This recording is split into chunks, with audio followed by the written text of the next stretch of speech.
जब बात पड़ोसियों की हो तो रिश्ते हमेशा दिलचस्प और जटिल होते हैं। भारत और बांग्लादेश दो ऐसे पड़ोसी देश जिनके बीच इतिहास, संस्कृति और व्यापार का गहरा नाता है। लेकिन हाल ही में एक ऐसी घटना ने सबका ध्यान खींचा है जिसने न सिर्फ बांग्लादेश की आर्थिक नींव को हिला दिया बल्कि पूरे दक्षिण एशिया में एक नया संदेश भी दे दिया। भारत ने बांग्लादेश को दी जाने वाली ट्रांसशिपमेंट सुविधा को अचानक बंद कर दिया और इसके पीछे की वजह सिर्फ आर्थिक नहीं बल्कि रणनीतिक और कूटनीतिक भी हैं। आइए इस कहानी को नए अंदाज में समझते हैं जिसमें हम न सिर्फ इस फैसले के प्रभाव को देखेंगे बल्कि कुछ ऐसी जानकारियां भी जोड़ेंगे जो गूगल की गहराइयों से निकली हैं। यह कहानी है भारत की बढ़ती ताकत की, बांग्लादेश की मजबूरी की और एक सबक की जो हर उस देश के लिए है जो भारत के साथ गलत पंगा लेने की सोचता है। तो तैयार हो जाइए एक ऐसी यात्रा के लिए जहां व्यापार, रणनीति और शक्ति का खेल एक साथ सामने आएगा। भारत बांग्लादेश का व्यापारिक रिश्ता। भारत और बांग्लादेश के बीच व्यापार का रिश्ता सिर्फ आंकड़ों तक सीमित नहीं है। यह एक ऐसी कहानी है जो दशकों पुरानी है। 1971 में बांग्लादेश की आजादी में भारत की भूमिका ने दोनों देशों के बीच एक मजबूत नींव रखी। आज भारत बांग्लादेश का सबसे बड़ा व्यापारिक साझेदार है और बांग्लादेश भारत के लिए दक्षिण एशिया में सबसे महत्वपूर्ण बाजारों में से एक। 2023 से 24 में दोनों देशों के बीच कुल व्यापार 14.01 बिलियन डॉलर तक पहुंच गया, जिसमें भारत का निर्यात 11.3 बिलियन डॉलर और आयात 1.27 बिलियन डॉलर रहा। भारत बांग्लादेश को कपास, पेट्रोलियम उत्पाद, मशीनरी और रसायन जैसे सामान निर्यात करता है, जबकि बांग्लादेश से भारत को रेडीमेड गारमेंट्स, जूट और समुद्री उत्पाद मिलते हैं। लेकिन इस रिश्ते में एक असंतुलन हमेशा रहा है। भारत का व्यापार अधिशेष, ट्रेड सरप्लस, बांग्लादेश के लिए चुनौती बना हुआ है। फिर भी भारत ने बांग्लादेश को कई रियायतें दी, जैसे ड्यूटी फ्री एक्सेस और ट्रांसशिपमेंट सुविधा, ताकि उनका व्यापार आसान हो। लेकिन जब यह सुविधा अचानक बंद हुई तो बांग्लादेश की आर्थिक रीढ़ पर गहरा असर पड़ा। ट्रांसशिपमेंट सुविधा क्या है और क्यों है इतनी अहम? ट्रांसशिपमेंट का मतलब है एक देश का माल किसी तीसरे देश तक पहुंचाने के लिए किसी अन्य देश के रास्तों, बंदरगाहों या हवाई अड्डों का उपयोग करना। इसे आप एक ऐसे हाईवे की तरह समझ सकते हैं जो किसी और के घर से होकर गुजरता है। भारत अपनी भौगोलिक स्थिति के कारण बांग्लादेश के लिए ऐसा ही एक हाईवे रहा है। बांग्लादेश अपने कपड़ों, जूतों और अन्य सामानों को यूरोप, अमेरिका और मिडिल ईस्ट जैसे बाजारों में भेजने के लिए भारत के पेट्रापोल, कोलकाता, मुंबई और दिल्ली जैसे बंदरगाहों और हवाई अड्डों का इस्तेमाल करता था।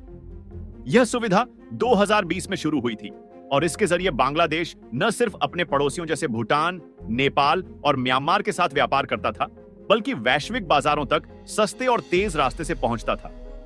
उदाहरण के लिए 2024 में केवल पेट्रापोल बॉर्डर से 357 करोड़ रुपए का माल निर्यात हुआ, जिसमें 4,333 खेप और 343 ट्रक शामिल थे।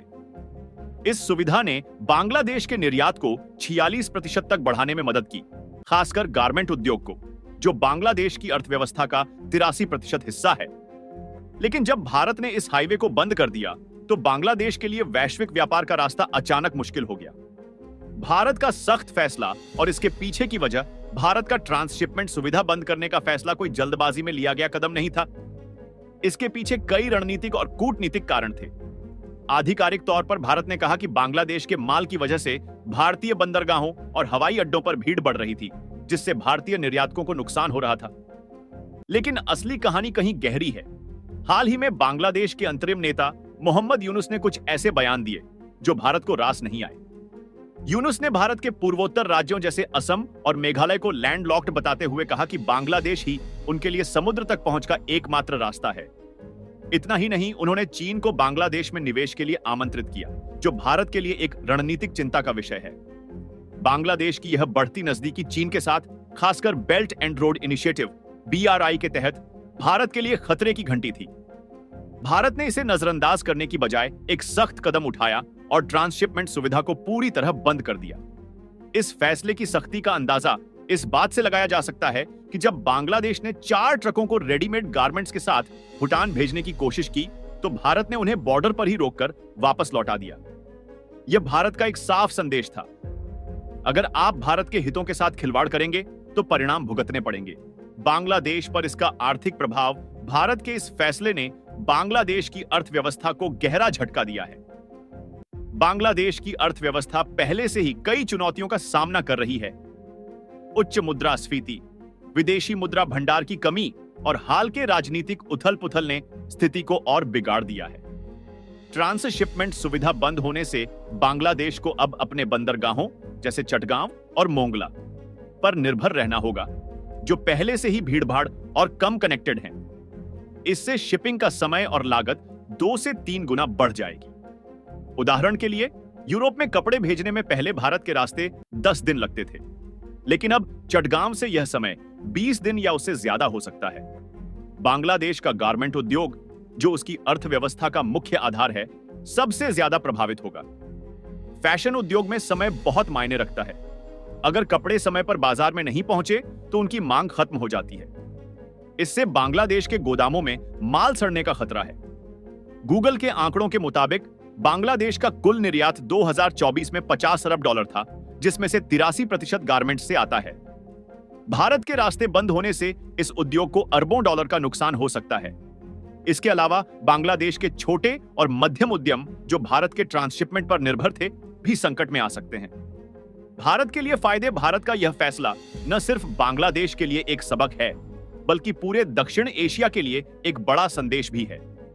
ट्रांसशिपमेंट सुविधा बंद होने से भारतीय बंदरगाहों और हवाई अड्डों पर भीड़ कम होगी, जिससे भारतीय निर्यातक, खासकर कपड़ा, जूते और आभूषण उद्योग, तेजी से और सस्ते में माल भेज सकेंगे। इससे भारत का निर्यात और अधिक प्रतिस्पर्धी बनेगा। साथ ही यह फैसला भारत की बढ़ती क्षेत्रीय ताकत को भी दर्शाता है। भारत ने साफ कर दिया है कि वह अपने हितों के साथ कोई समझौता नहीं करेगा, चाहे वह पड़ोसी देश ही क्यों ना हो। भारत ने हाल के वर्षों में बांग्लादेश को $8 बिलियन की लाइन ऑफ क्रेडिट एलओसी दी थी, जो किसी भी देश को दी गई सबसे बड़ी राशि है। इसके बावजूद बांग्लादेश की ओर से बार-बार भारत विरोधी बयानबाजी और चीन के साथ बढ़ती नजदीकी ने भारत को सख्त रुख अपनाने के लिए मजबूर किया। यह कदम न सिर्फ बांग्लादेश, बल्कि नेपाल, भूटान और म्यांमार जैसे अन्य पड़ोसियों के लिए भी एक चेतावनी है कि भारत के साथ रिश्तों में संतुलन बनाए रखना जरूरी है। इस पूरे घटनाक्रम ने भारत बांग्लादेश रिश्तों को एक नए मोड़ पर ला खड़ा किया है। बांग्लादेश के सामने अब 2 रास्ते हैं, या तो वह अपनी नीतियों में बदलाव करे और भारत के साथ रिश्तों को सुधारे, या फिर आर्थिक संकट का सामना करने के लिए तैयार रहे। भारत के लिए यह एक मौका है कि वह अपनी क्षेत्रीय ताकत को और मजबूत करे और अपने निर्यात उद्योग को नई ऊंचाइयों तक ले जाए। लेकिन यह भी सच है कि भारत और बांग्लादेश के बीच सहयोग दोनों के लिए फायदेमंद है। अगर बांग्लादेश अपनी गलतियों से सबक लेता है, तो भविष्य में दोनों देश एक मजबूत व्यापारिक साझेदारी की ओर बढ़ सकते हैं। भारत और बांग्लादेश के बीच comprehensive economic partnership agreement (CEPA) पर बातचीत चल रही है, जो भविष्य में व्यापार को और बढ़ा सकता है। लेकिन अभी के लिए भारत का यह सख्त कदम बांग्लादेश को यह सोचने पर मजबूर कर रहा है कि आग से खेलने का अंजाम क्या होता है। तो आप क्या सोचते हैं? क्या भारत का यह कदम सही था, या इसे और नरमी से हैंडल किया जा सकता था? अपनी राय कमेंट में जरूर बताएं और इस जानकारी को अपने दोस्तों के साथ शेयर करें, ताकि वे भी इस महत्वपूर्ण घटनाक्रम को समझ सकें। जय हिंद।